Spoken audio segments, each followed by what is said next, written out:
À la une de l'actualité, la question de la recomposition de l'opposition politique burkinabé avec le CDP qui devient chef de file de cette opposition et l'UPC désormais dans la mouvance présidentielle. Comment se fera la redistribution des cartes au sein de l'opposition? Élément de réponse dans un court instant. Le MPP, vainqueur des élections du 22 novembre dernier, la sous-section du secteur 44 de Ouagadougou traduit sa reconnaissance à sa base. Une cérémonie de remerciement des militants de l'arrondissement 10 de la capitale qui auront fortement contribué aux résultats engrangés par leur parti. Le Haut Conseil des transporteurs du Burkina Faso persiste et signe des irrégularités entachent le processus de délivrance des bons de chargement. Pour la énième fois, le HCTBF interpelle le ministre des Transports sur cet état de fait. C'est le menu de ce 19h30, mesdames, messieurs. Bonsoir et merci de nous choisir. Roch-Marc Christian Kaboré reconduit à la tête du Burkina Faso avec à la clé une majorité confortante de son parti à l'Assemblée nationale. Le MPP doit une fière chandelle à ses militants qui ont travaillé à cela. Ceux de l'arrondissement 10 de Ouagadougou ont été magnifiés dimanche dernier. Abdou Aziz Saré.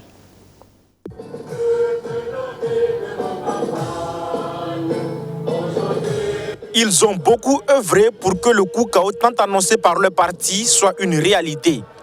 Le 22 novembre dernier, ces militants du MPP ont pris d'assaut les différents bureaux de vote de l'arrondissement 10 pour donner leur voix à leur parti. Un devoir civique qui a permis à leur candidat Roch-Marc Christian Kaboré de garder la main sur la gestion du pouvoir d'État. Aussi, grâce à leur forte participation au double scrutin, le Parti du Soleil Levant a réussi à remporter 4 sièges de députés dans le Kadiogo. Au regard de cette bonne moisson, la direction MPP du secteur 44 de Ouagadougou témoigne toute sa gratitude pour la confiance placée au MPP. Alors, il faut dire qu'au niveau du secteur 44, comme vous voyez la mobilisation au moment de la campagne, les uns et les autres se sont vraiment mobilisés et ça a permis en tout cas au secteur 44 d'être classé premier dans l'arrondissement 10 et permettre également à l'arrondissement 10 d'être classé deuxième au niveau de la province du Kadiogo. Donc c'est vraiment des éléments de satisfaction et c'est de notre devoir en tout cas de traduire à l'ensemble des militants et sympathisants que véritablement nous sommes très contents et que le parti est reconnaissant pour ce qu'ils ont fait pour la réélection du camarade président Roch-Marc Christian Kaboré. Le président du Faso a été investi et le premier ministre est connu. Les militants MPP du secteur 44 souhaitent que pour ce nouveau quinquennat, le gouvernement soit celui d'une union nationale afin de permettre au Burkina Faso de renouer avec la paix et la concorde nationale. Et comme vous le savez, à l'heure actuelle, le Burkina Faso, c'est véritablement la paix. Donc nous voulons vraiment que le gouvernement qui va venir travaille, vaille à ce que véritablement la paix revienne au Faso et que l'ensemble de la population puisse se tenir convenablement la main pour vraiment une Faso bienveillante, une Faso de vivre ensemble. Les élections présidentielles et législatives sont pliées, mais une autre bataille reste encore à mener. C'est celle des élections municipales de 2021. Mais le MPP secteur 44 rassure et s'engage à mettre les bouchées doubles pour que tous les conseillers municipaux de l'arrondissement 10 soient du Parti du Soleil Levant. De son côté, l'Union pour le progrès et le changement communiait cet après-midi avec ses militants. La traditionnelle cérémonie de présentation des vœux de nouvel an de l'UPC a permis au parti de revenir sur ses acquis, ses turpitudes et ses échecs. L'UPC est désormais partie intégrante du pouvoir avec l'entrée de son président dans le gouvernement, Benjamin Kwame. Au siège de l'Union pour le progrès et le changement, c'est une tradition quand on rentre dans une nouvelle année.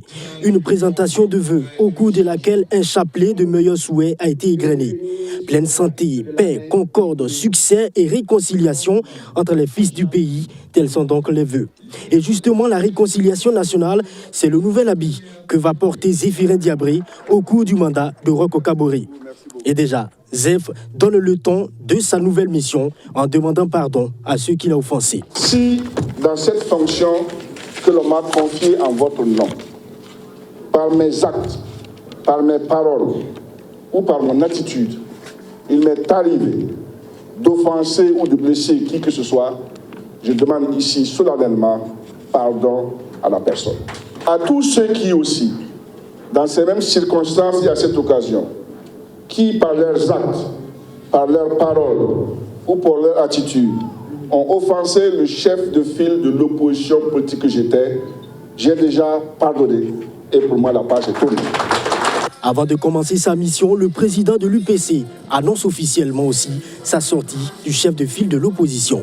Après avoir été un parti d'opposition pendant 10 ans, et après avoir dirigé l'opposition politique pendant d'abord 2 ans, de 1992 ou 1993 à 1994, et ensuite pendant 5 ans, l'UPC ne siège plus au sein de l'opposition politique du Burkina Faso. En liaison avec les autres partis qui soutiennent l'action du président du Faso, nous définirons bientôt et nous vous présenterons les modalités de notre travail en commun. Au cours de ces 5 années à venir, le ministre d'État en charge de la réconciliation nationale aura la lourde responsabilité d'apaiser les cœurs meurtris, amener les fils et filles du pays à ne plus se regarder en chien de faïence, mais aussi les Burkinabés qui, de gré ou de force, ont dû quitter le pays. Une question délicate mais indispensable que le nouveau ministre en charge de la réconciliation nationale reconnaît. Sans une réconciliation sincère des filles et fils de ce pays, et sans une cohésion sociale raffermie, nous aurons toutes les difficultés à relever les défis qui nous assaillent. L'UPC a décidé de manière souveraine de répondre favorablement à la demande du président Kaboré. Je voudrais donc ici, de manière solennelle, le rassurer de mon entière loyauté et de mon engagement ferme pour traiter avec succès la question qu'il m'a confiée. Zéphirin Diabré, séance tenante, a exhorté ses militants et les 12 députés à l'Assemblée nationale au travail pour pérenniser les acquis du parti. À l'endroit du nouveau chef de file de l'opposition, il invite également à contribuer qualitativement au débat démocratique au Burkina Faso. La participation de l'UPC à la gestion du pouvoir d'État qui vient accentuer cette question qui était sur toutes les lèvres depuis les résultats des législatives et le score très moyen du Parti du Lion. Comment va s'effectuer la redistribution des cartes au sein de l'opposition politique? Certes, le CDP prend le leadership, mais comment sera la dynamique, surtout avec les nouveaux partis politiques qui comptent jouer pleinement leur partition? Les explications de Kwame Vedapa. L'image était saisissante ce 11 janvier, Zéphirin Diabré dans la photo des familles du nouveau gouvernement. Celui qui a été chef de file de l'opposition politique pendant presque une décennie entre dans la majorité. L'effet est immédiat. L'UPC ne siège plus au sein de l'opposition politique du Burkina Faso. C'est donc une nouvelle page qui s'écrit pour l'opposition burkinabé. Ironie du sort, son leadership sera incarné par le CDP. Après 27 ans passés au pouvoir, le Congrès pour la démocratie et le progrès fait le trajet inverse. Quel sera donc le visage du CFOP sous la houlette de Edi Komboigo? Première inconnue, comment vont réagir les jeunes formations politiques face à cette nouvelle donne? Est-ce que nous allons être affiliés au chef de file de l'opposition, puisque ce n'est pas nous qui dirigeons donc le chef de file de l'opposition? Et comme je l'ai dit, c'est le chef de file de l'opposition qui va définir véritablement quelle sera la ligne de conduite de la nouvelle opposition. Mais je dis, notre parti, s'il se reconnaît dans la ligne de conduite, dans le schéma de combat qui sera défini par le chef de file de l'opposition, il s'engagera donc avec le chef de file de l'opposition. Mais s'il ne se reconnaît pas dans ce schéma de combat, bien entendu, il va s'en démarquer. Il y a déjà certains partis qui se sont démarqués du CFOP pour une opposition appelée opposition non affiliée. Vont-ils rejoindre le CFOP ou alors va-t-il avoir des passerelles entre les deux entités? Donc je pense que nous allons continuer notre travail d'opposition et éventuellement nous allons engager les discussions avec le chef de file de l'opposition actuel, le président Edi Komboigo, pour voir les points d'approche, les points de collaboration possibles, les points de consensus possibles.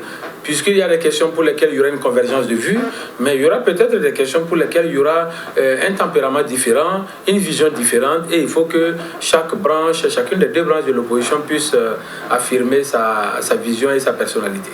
Vision, direction, qu'attend-on réellement du CFOP version Edi Komboigo? Sur chaque acquis démocratique que nous avons, nous devons nous battre pour conserver les acquis démocratiques. Et nous devons nous battre également pour renforcer davantage donc, la qualité de notre processus démocratique. Ce que nous avons constaté ces dernières élections, avec les insuffisances que nous avons relevées dans l'organisation donc, des élections, nous devons avoir une opposition capable de dénoncer effectivement donc, les insuffisances du point de vue des textes, du point de vue donc, de la pratique gouvernementale et du point de vue de la gestion de la chose publique. Nous devons avoir une opposition qui va éclairer davantage donc, le peuple burkinabé et attirer son attention sur tout ce qui ne va pas. Sera-ce la ligne directrice que Eddy Kombo-Yugo et le CDP vont fixer au CFOP? Les semaines et les mois à venir permettront sans doute d'en savoir plus quand l'action gouvernementale sera enclenchée et que vont apparaître les premiers couacs. L'arrivée de Zéphirin Diabré dans le gouvernement et la création d'un ministère en charge de la réconciliation nationale suscitent d'autres interrogations. Est-ce la fin du HCROUN, le Haut Conseil pour la réconciliation et l'unité nationale? La question a été posée aux responsables de cette institution, reçue en audience ce matin par le Premier ministre, Archimède Boy. La nouveauté du gouvernement Christophe Dabiré II, c'est la création d'un ministère de la réconciliation nationale et de la cohésion sociale. Un département dirigé par l'ex-chef de file de l'opposition politique burkinabé. Ce nouveau-né ne traduit-il pas la mort du HCROUN, le Haut Conseil pour la réconciliation et l'unité nationale? Non, répond le président du HCROUN au sorti d'une rencontre avec le chef du gouvernement ce 12 janvier. En fait, nous ne pensons pas en termes de fin de mandat ou de choses, parce que de toute façon, le HCROUN, comme vous le savez, a été créé par une loi. Ce n'est pas une institution pérenne. Donc, même s'il n'y avait pas cela, la fin du mandat, un jour ou l'autre viendra. Et la fin viendra sur l'appréciation du travail que le HCROUN rendra et qui permettra justement au chef de l'État de décider de ce que l'institution sera. Voilà. 5 années après sa mise en place, le HCROUN annonce bientôt un rapport de ses actions menées. Nous sommes justement en train de préparer notre rapport annuel. Et dans ce rapport, évidemment, nous ferons l'état de ce que le HCROUN a fait. Parce que, comme vous le savez, c'est quand même 5 ans que l'institution existe. Et il est bon que nous puissions marquer cette étape-là pour montrer, pour soumettre à qui de droit ce que nous avons fait, les résultats auxquels nous sommes parvenus. À la suite du HCROUN, c'est le Haut Conseil du dialogue social qui est reçu par le Premier ministre. Le département de Jean-Marc Palme dit être venu s'enquérir des grandes lignes de l'action gouvernementale en matière de dialogue social. Le nouveau gouvernement en place, arrêtons-nous ce soir sur sa configuration. 33 ministères et ministères délégués avec la fusion de certains départements, les droits humains rattachés de nouveau à la justice, idem pour l'énergie et les mines et carrières. Le chef du gouvernement parle d'efficience dans la gestion de ces ministères, mais vous verrez avec Rémi Lambert-Nébier que cela est vu autrement par certains analystes. Regardez. Détaché, puis rattaché et encore détaché de nouveau pour être au bout du compte fusionné. Juste décrire le mouvement incessant que connaissent certains départements ministériels et leurs agents lors des remaniements ministériels au Burkina. Si ces scissions et fusions répondent le plus souvent à des orientations politiques du moment au sein des ministères concernés, les raisons évoquées ne convainquent pas souvent. Dans le tout dernier gouvernement Dabiré, des fusions sont de nouveau constatées. Le ministère de l'intégration africaine et des Burkinabés de l'extérieur est ramené à son ancienne coupe. Il est fusionné au ministère des Affaires étrangères et de la coopération. Les séparés donnent l'impression qu'on est dans une situation de deux ministères des Affaires étrangères. Voilà, vous savez que généralement la protection consulaire dont doit bénéficier les Burkinabés qui sont à l'étranger est, comme le qualificatif le dit, est du domaine des consulats ou des services consulaires dans les ambassades. Mais quand on a deux ministères, les consulats sont rattachés à quel ministère? C'est une question assez banale, mais ça peut créer la confusion dans les esprits. Vous vous souvenez, dans le programme présidentiel du candidat Roch Marc Christian Kaboré, Il a annoncé qu'en cas d'élection, il va organiser les états généraux de la diplomatie burkinabé. Les états généraux devraient pouvoir permettre d'aboutir à ces résultats qui sont l'élaboration d'une politique étrangère, l'adoption d'une loi organique pour régir la diplomatie du Burkina Faso. Et ça, c'est important d'avoir un seul département pour conduire ça. Cohérence et efficience dans la diplomatie burkinabé semblent être les motifs majeurs qui ont prévalu à l'unification de ces deux ministères. Agents des ministères de la promotion des droits humains et civiques et ceux de la justice se retrouvent à nouveau dans le même département ministériel et désormais géré par Victoria Kibora. Et à ce niveau, il faut plutôt voir des orientations stratégiques du chef du gouvernement. Ça a toujours été d'ailleurs ainsi fusionné. Ce n'est qu'au cours donc, du dernier mandat, en cours de mandat, qu'il y a eu donc la scission. Et je pense qu'en 2 années d'expérience, ils se sont rendus compte que c'était une erreur. Et tous ceux qui travaillent donc au ministère de la Justice vous diront que ça a été effectivement une erreur donc, de séparer ces deux-là. Parce que du point de vue des financements, lorsque vous avez le ministère de la Justice à lui seul, il y a beaucoup donc, de financements qu'il n'arrive pas à obtenir. Et il faut encore se référer au ministère donc, des droits humains. Mais fusionner donc la justice et les droits humains facilite effectivement, en tout cas, le fonctionnement donc, des deux ministères. Les raisons de cette fusion sont donc aussi simples que cela. Pays minier, le gouvernement burkinabé a voulu l'affirmer il y a 3 ans par la création d'un ministère plein dédié aux mines et aux carrières. Mais lors de ce remaniement, la fausse note du chef du gouvernement est considérée par plus d'un comme venant de la fusion de ce ministère avec celui de l'énergie. Il y a des grands risques, il y a des forts grands risques. Il y a des grands risques parce que le ministre titulaire qui vient est celui de l'énergie. Il a un profil vraiment énergie. Nous avons le risque ici, c'est de vraiment mettre l'accent plus sur l'énergie que l'aspect mine. Mais ce risque-là peut être atténué par le fait qu'on ait nommé un ministre délégué. Et nous nous posons la question pourquoi on n'a pas nommé ce ministre délégué en même temps ministre plein. D'autant plus que c'est quelqu'un quand même sur le plan du secteur, c'est un ingénieur très reconnu. Il connaît déjà le secteur et il peut donner son avis technique sur plusieurs aspects, plus que quelqu'un qui est dans notre domaine. Et comme je le disais, si les autres techniciens ne sont pas forcément du domaine, on risque d'avoir des problèmes de compréhension des textes et des problèmes de choix, de priorisation des choix politiques. Donc à notre avis, nous pensons qu'on pouvait garder les deux entités et bien sûr, au lieu d'un ministre délégué, que le ministre délégué actuel soit le ministre plein des mines. Du côté du gouvernement, on se justifie. Pour pouvoir permettre à la chose de se passer dans des conditions normales, nous avons estimé qu'il fallait accoler à ce département ministériel qui est lourd un ministre délégué pour prendre en charge la question minière et la question des carrières. Nous pensons que l'appel qui a été lancé au directeur général du BIMIGEV va permettre justement de consolider l'action de ce ministre-là et permettre à notre pays d'avancer de façon sereine sur le domaine des investissements miniers et permettre de rassurer nos partenaires qui font des investissements lourds dans ce domaine-là de pouvoir continuer à nous accompagner dans nos efforts de développement. Ces réajustements du portefeuille ministériel vont nul doute entraîner d'énormes bouleversements au sein de ces départements ministériels. Mais seules les décisions du gouvernement transcendent. Leur pertinence seront jugées à l'évaluation des ministres en charge de ces départements dans lesquels les lourdeurs ne seront pas à écarter. Pas de délai de grâce pour le ministre en charge des Transports, d'autant qu'il est ancien à ce poste. Vincent Dabilgou est interpellé par le Haut Conseil des transporteurs du Burkina Faso.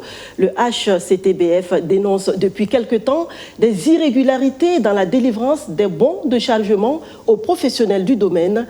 Face à la presse ce matin, il pointe encore du doigt les patrons du Conseil burkinabé des chargeurs. Justin Amonto.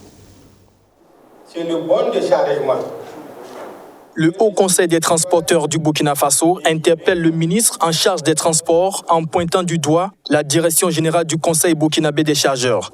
Ce 12 janvier, le HCTBF explique aux médias ce qu'il appelle des irrégularités concernant la délivrance des bons de chargement aux professionnels du secteur des transports.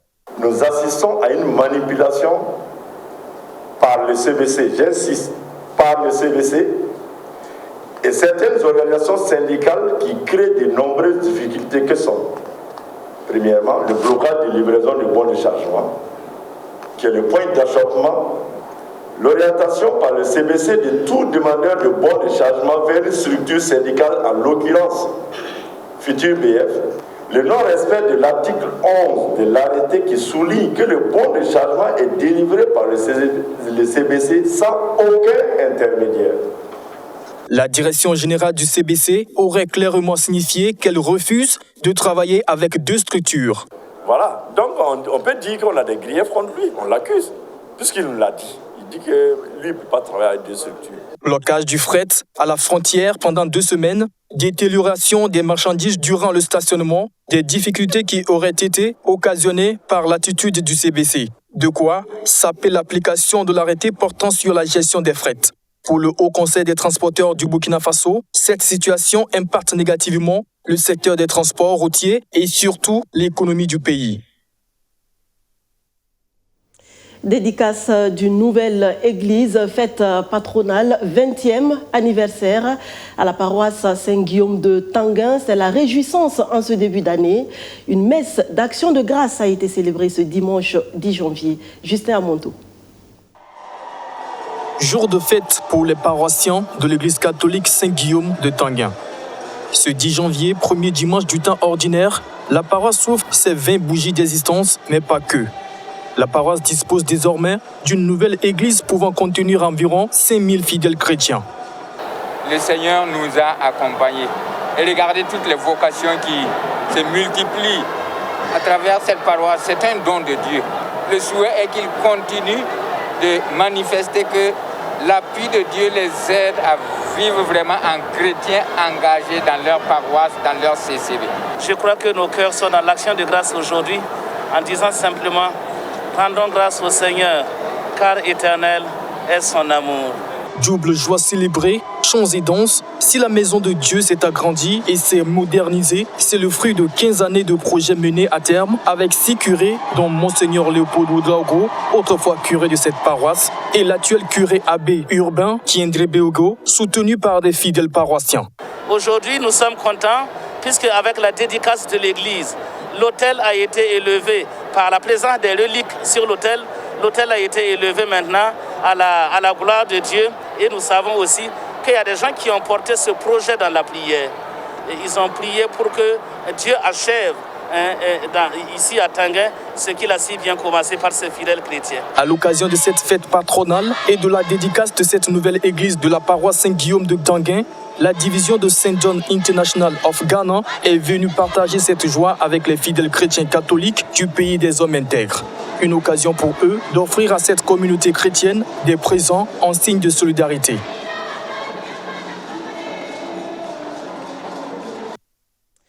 Hors de chez nous, Covid-19 et retour à la case départ pour la Chine.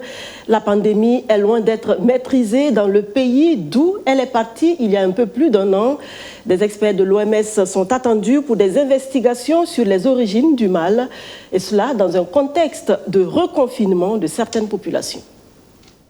Retour à la case confinement en Chine pour juguler le rebond de la pandémie de Covid-19. Depuis ce mardi, près de 5 millions d'habitants supplémentaires doivent rester chez eux à Langfang, près de Pékin, pendant au moins 1 semaine. Tous seront dépistés. Les autorités sanitaires tentent de maîtriser les clusters qui apparaissent au fur et à mesure, alors que le pays n'a plus enregistré de décès liés à cette maladie depuis mai dernier. Une équipe de l'OMS est attendue ce jeudi à Wuhan, foyer où les premiers cas ont été enregistrés il y a tout juste 1 an, avant que la contamination ne s'étende au reste de la planète. La Commission nationale de la santé a annoncé hier qu'après discussion entre les deux parties, l'équipe d'experts de l'OMS chargée de se pencher sur les origines du coronavirus se rendra en Chine le 14 janvier pour mener des recherches conjointes en coopération avec des scientifiques chinois sur cette question. 7 millions d'habitants sont déjà confinés à Xintai et 11 millions à Shijiazhuang, dans la province du Hebei, considérée comme l'épicentre du récent foyer de Covid-19, où plus de 500 nouveaux cas ont été recensés ces dernières semaines. Prendre une revanche sur le passé, voilà ce à quoi beaucoup d'entre nous consacrent leur temps. Mais savons-nous seulement ce que cela signifie? Cela veut tout simplement dire que nous oublions de vivre le présent et de construire l'avenir. Cela veut dire également que nous sommes dans l'attente de prendre à autrui ce qu'on nous a refusé ou ôté parfois. Prendre une revanche sur le passé, c'est croupir sous le poids de l'amertume, c'est refuser d'avancer. Or, pour un présent harmonieux et un futur radieux, il est impératif de faire la paix avec le passé. Merci de votre fidélité à BF1. À demain.